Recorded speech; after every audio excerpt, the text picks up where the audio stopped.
Hello and welcome to coverage of Grand Prix Helsinki for the MSEM format. I'm Caillou, and today we're going to be spectating the round 1 match between Cyber, who is on Sultai Dreamsight Control, and FifthDragon, who is on a blue-black tempo. So Fifth's deck is built around the core of Suzume Oshiroko and Monument to the Fallen Man, together which together allow Fifth to reuse ETBs of some powerful tempo creatures. The deck's aim is to essentially tear your opponent's hand apart and then just play a controlling game while you beat down with some of your small creatures. Meanwhile, Cyber's deck is a 140 card control deck, and the reason for this is so that it can run the best card draw spell in the format Dreamsight well, which lets you draw 5 cards if you have 100 or more cards in your library. And it achieves being a functional deck due to the redundancy it has. The format has lots of redundancy in its wipes, counter magic, answers, etc. So it just plays all of the best versions of those and then hopes to draw at least one when you need it. So far, Fifth is opening up with a turn 1 Chroma the Fairy Circle.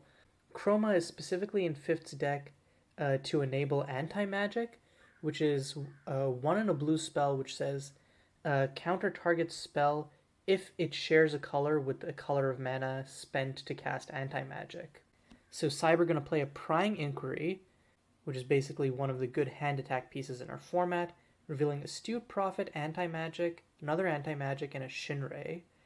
I feel like if you're Cyber, do you take Shinrei? Okay, he's going to take Shinrei, and then is going to hope to run Fifth out of the game without access to counter magic. Because I guess Cyber thought is even if Cyber takes an anti-magic, Fifth still has one, and then can drop Shinrei and then just keep anti-magicking or countering whatever Cyber plays. Without a threat, that play pattern becomes a lot more difficult. However, I think Cyber not taking an anti-magic becomes a lot riskier if Fifth top decks into a threat. So Fifth just going to play the Astute Prophet, using it to cantrip. So definitely didn't draw what he wanted off of his draw step. Also, if you're wondering why Astute Prophet is in the deck, seeing as it's a tempo deck, Astute Prophet along with Suzume Oshiroko is a 2-mana divination every turn. With the synergy pieces of the deck, Astute Prophet becomes extremely powerful. Of course, at its floor, it's really just a worse Elvish Visionary. Okay, Cyber gonna run out of Wheat from Chaff. I'm just gonna do some cantripping here. So we can discard a Flooded Depths, which is expected, and an Exeunt, which is surprising. Yeah, that definitely surprised me. And wow, another Prying Inquiry. Probably just wants to grab... Oh wow. So has Recoil, Anti-Magic, Diffuse. So I think you grab an Anti-Magic here, and then just... Because Fifth is going to have counter magic anyways, but doesn't have the mana for Recoil, and Diffuse has a taxing counterspell, can be waited out, and putting into the grave isn't very good. So yeah, is just going to take one of Fifth's anti-magics. And Cyber, storing up these clues is going to have hella card advantage if he can get to untap. Yeah, Fifth is just going to swing for 0 with the Astute Prophet and then pass. Meanwhile, Cyber is effectively going to do the same, just going to hard pass. On end, what is Fifth doing here? Gonna just recoil an Investigate token? That seems not worth it. Or could recoil his own... Oh no, okay. He's gonna recoil the Lush Oasis. I guess trying to put Cyber off of double blue. In response, Cyber's gonna tap it and crack one of the clues, and still has a blue and a black up, which, depending on Cyber's interaction suite, is probably sufficient. However, if Fifth hits a land, we'll be able to potentially save up one of those counter spells, and then if Fifth hits a threat plus counter spell could just get there. But I think being this off tempo for Fifth is kind of a death sentence, and yeah, it just draws and passes. And on end, Cyber's once again gonna crack a clue. Yeah, with Fifth's game plan just really being like land a threat early, use interaction to keep that threat around. It's just all falling apart now, and Cyber's just generating more and more card advantage. And at this point, Cyber can just play a reactive game until they hit a Dreamsight well or until they hit a win con. And Fifth, once again, just drawing and passing. On end, instead of cracking a clue this time, Cyber's going to play Mystic Arts. So essentially this format's version of Gifts Ungiven. And just like that, can also get piles of cards where it kind of doesn't matter what choice your opponent makes. And Fifth is saying, nah, I'd rather you didn't. Just going to diffuse that. Importantly, though, this does mean that Fifth is effectively tapped out if Cyber has something that they want to resolve on their turn. Like, a Conjure Realities into a Dreamsight well could be pretty nutty here, if a bit greedy. But no, yeah, it looks like that's what might be happening, is going to Conjure Realities. And God, in response to that, Fifth is just going to scoop. Let's take a look at what sideboarding might look like for both of these players. So for Fifth, I think you bring in the negates in exchange for probably, I don't know, I don't know that Column is super good because without her removal spell mode, I guess discarding a card each turn is worth it, especially given that she can be dead as if your opponent if Cyber has like a Dreamsight Well or something, because then it's like, oh, I just have way more cards in hand than you anyways. Ignition Ritual is emphatically not for this matchup. Essence Inversion, I could definitely see coming in because you Essence Inversion in response to them Dreamsight Welling, and then they basically just one for nothing themselves. Or what is that? I believe that's it. Yeah, one with nothing. That's the name of the spell. Yep. Meanwhile, it's hard to talk about Cyber sideboarding, just because a 140 card deck means that you likely won't see cards as often. I would imagine maybe bringing in some Banish. Arena's Defiance is probably not too bad either. Same with Sing's Grasp. In exchange for maybe like, I guess you do want some of the once abandoned stuff for Monument to the Fallen Man. Yeah, other than that, I think Cyber is probably pretty content with their main deck. And Cyber saying, I think it spoils nothing to tell you I boarded out 4 Strike from Shadows. Actually, I forgot that Cyber had that, but that makes a lot of sense given that Fifth's entire deck is ninjas and rogues. So Strike from Shadows is just straight up a dead card in this matchup. So going straight into game 2, Fifth going to start off with a turn 1 Isolation. Really strong here since most of Cyber's cards are just instants or sorceries. Reveals 3 lands, Exeunt, Violent Collapse, Recall Forgotten Aeons, and a Seek Prophecy. Is interesting. Oh, is going to take the Recall Forgotten Aeons? That is very surprising to me. Because I would have pegged Exeunt as the first pick just because you want to have a threat and that prevents you from resolving it an early threat. Because I felt like the 3 mana and beyond spells you can just rely on counter magic for. And also like Recall Forgotten Aeons can be cast from grave. So yeah, that choice really surprises me from Fifth. I don't know what that signals about his hand. Maybe he has Suzumi Oshiroko and so kind of doesn't care about removal. But wow, Fifth just playing a Flooded Depths tapped and passing? That seems so antithetical to his deck's entire plan. Like, at the very least, I'd expect him to play this untapped so that he could have counter magic mana up. Or at least, like, I guess, might be waiting to play a threat plus have counter magic up, so 4 mana.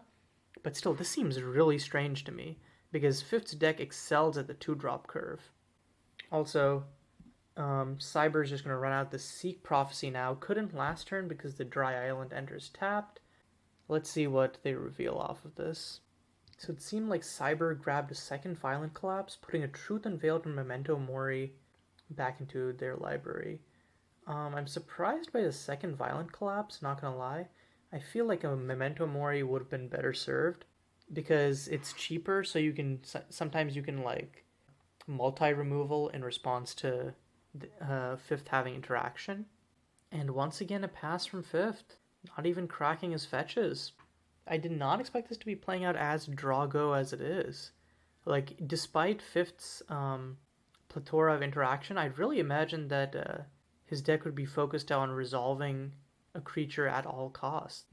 But for now, is going to drop a Chroma the Fairy Circle off of the fetch land. I guess if Fifth wants to resolve a threat now, still can't safely, because even with threat plus counter magic, doesn't have a way to stop Exit into Violent Collapse next turn, but is going to play another Isolation. Going to try and tear apart more pieces from Cyber's hand. Oh, and wow, revealing Arcane Genesis, Dreamsight Well, Exit, Violent Collapse, Murmuring Falls, Violent Collapse. One might ask, yeah, I'd actually wonder if I was Cyber. I feel like I would have Arcane Genesis that, because like, God, do you ever want to keep that Dreamsight Well?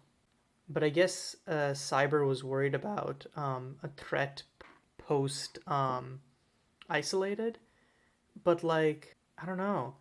Apparently, Cyber's logic is it wasn't worth proccing Arcane Genesis to protect the well when it's pretty clear that Fifth has counter magic that would prevent Cyber from using the well anyways. So it's been 2 turns since then. Fifth still has not hit a 4th land drop. And so we're just kind of seeing this draw-go counter matchup. And it's like, in this game, as long as Cyber keeps hitting lands, Cyber emphatically wins. Because with 1 more land, Cyber can cast that Recall Forgotten Aeons that Fifth discarded way earlier. And I don't think that Fifth has any exiling counter magic, so even if Fifth counters it, Cyber can just try recasting it next turn. But Fifth finally hitting that 4th land, and here comes the main card of this deck, Suzume Oshiroko. Cyber is going to try and counter this with the Arcane Genesis, and Fifth is going to just let it be countered. I guess Fifth is like, you know what? I actually did want that 5th land, thank you very much. And probably also wants to keep up counter magic for Cyber resolving a Recall Forgotten Aeons, but that one's a little bit more tenuous because, like I mentioned earlier, counter magic only staves it off for a turn. Oh, but Cyber doesn't hit that 7th land, so it's just going to pass. I think that was the crucial turn. And with Cyber missing that land, this could be Fifth's chance to catch up, especially with an extra land from Arcane Genesis. And also now has mana for Snowfield Mother, which is one of the threats that I don't think Cyber really wants Fifth to resolve, just because it's difficult to answer. But instead, Fifth going to play a Suzuki Navigator, so could actually use this to cast the Recall Forgotten Aeons from Cyber's graveyard, and then exile it. Oh, and Cyber doesn't have counter magic for it, so yeah, Fifth is just going to steal Cyber's Recall Forgotten Aeons, and can cast it because of Chroma plus Golden Glade. So, yep. Fifth gets to draw 2 more cards, refills his hand, and gets to play another land.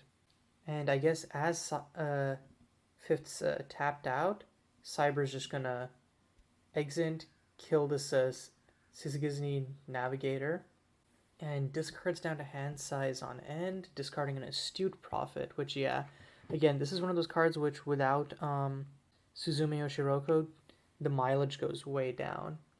And Cyber now hits that 7th land, but unfortunately Recall Forgotten Aeons is nowhere to be found anymore. Fifth is tapped out though, so if Cyber has a win con, now would be the turn to run it out. And taps 5, here comes Xanagan the Darkened Cloud, and still has 2 mana up for interaction. This is huge for Cyber. So he's now gonna +2 Xanagan, and then Shock Face gains back 2 life. I don't think the Exalted Emblem really matters at all. It could matter if Cyber gets another Recall Forgotten Aeons, but really at this point, the main thing with Xanagan is that she can kill most of the creatures that Fifth can play. She manages to present a relevant clock on Fifth, gains life so that it makes it harder for Fifth to kill Cyber, and is, I think, extremely difficult for Fifth to answer. I don't know that Fifth can answer a resolved Xanagan, now that I think about it. Or actually, can answer a resolved Xanagan if Fifth kept in his Column Wellers. So, gonna play a Gyrian Pickpocket with the make Cyber discard a Violent Collapse, which now that Cyber has this Xanagan, it kind of doesn't matter what Fifth has, as like Cyber really doesn't need removal anymore. Okay, so he's gonna +2 Xanagan, shooting face or the Girian pickpocket? Yeah, okay, it's going to kill the pickpocket. My thought was the pickpocket can't deal enough damage to Xanagan to kill her, but I guess Cyber's thought is, why let Fifth have creatures? And also that if Cyber leaves the pickpocket alive, there is the potential for Fifth to windmill slam Suzumi Oshiroko and then put Cyber in a bind. And wow, yeah, Fifth just doesn't have an answer to Xanagan, is going to scoop. And that means that Cyber wins 2-0 in the matchup that Cyber previously said was one of their worst, or if not their straight up worst. So this is a huge win for Cyber in this first round. It's on one hand, it's unfortunate that Fifth definitely got very unlucky that first game, but I think Cyber just played with a cool head and made some unconventional decisions that let them get to where they are. Good games, and good luck to both players as the tournament goes on. Until next time, this is Caillou signing off.